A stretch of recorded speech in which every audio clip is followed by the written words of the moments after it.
argument that Europe was or is Esav, right?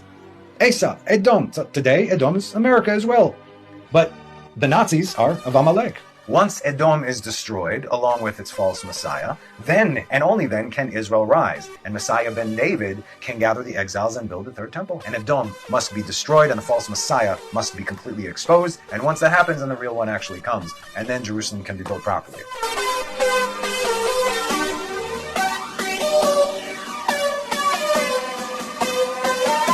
We have whole books dedicated to the destruction of Edom at the end of days.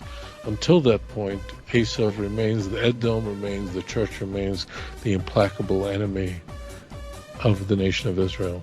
God will cause that all the nations will gather in the Mechama of Gog Magog, which was prophesied by Yechezkel. And the Malbim gives us some information that the Bnei Edom will come to fight with the Bnei Yishmael. Now it's not hard to see how one day there could be a battle between the West and the Muslim world, right? That's not a hard thing to imagine. Right? It's basically the stage is set. Right? It's only a matter of someone pressing the button.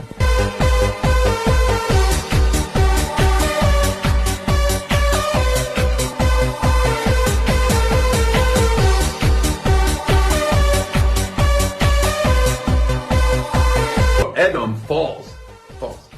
They lose. The Western countries lose this war. Yeah. It's like they lost from Vietnam. No, very much not like that. Because it's all their armies, everybody, their whole sovereignty. Their sovereignty is going to be gone. They will no longer be a superpower. Vietnam didn't affect America as a superpower. Why? Because they destroyed the second temple.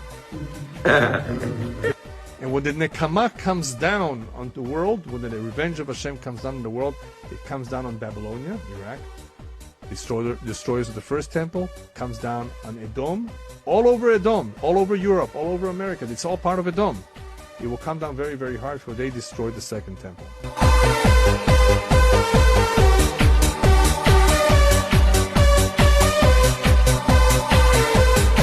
Although there's a freedom and a lot of good things that you can benefit in living in America, at the end of the day, America is still part of what the Torah calls Edom.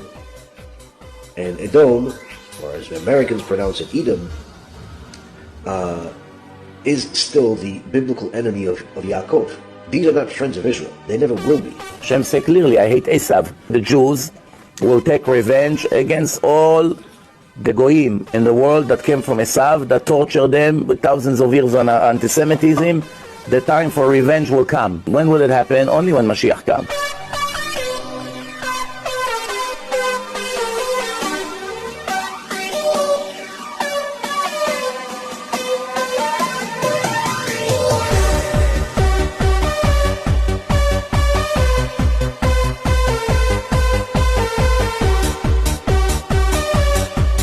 The simple way we can say is that it's not that God's going to make a special action of destruction in the redemption.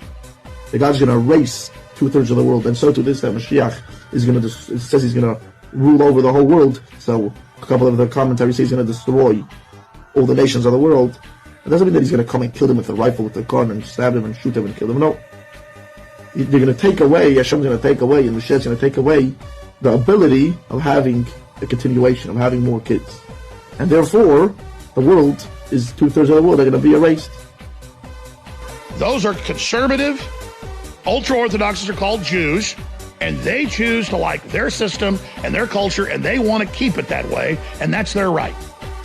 Now, do I call that an SS Nazi meeting? Because they're wearing uniforms, they're one racial group, and they believe that they have gotten divine direction from God that makes them special, which I don't have a problem with.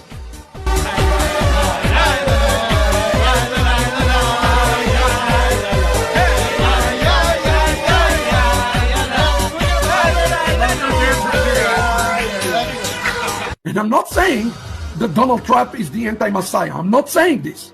What I am saying to you is that, as you're going to see with me in a moment, God allowed him to be in the office because he is ushering right now the redemption, and he's using as a tool that will lead the entire world into Gog and Magog. Yeah, you heard me correctly this morning. God is going to be using Donald Trump administration to lead Israel and the entire world into Gog and Magog in an expedited way. The war of Gog and Magog is the end of the world as we know it, but it's also the beginning of a new world.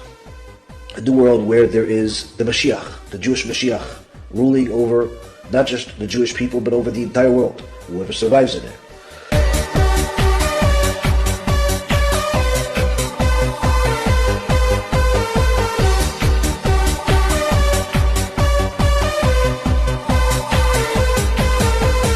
Years ago, Israel was the strongest lobby, if you want to use the word lobby, had the strongest representation of people like this.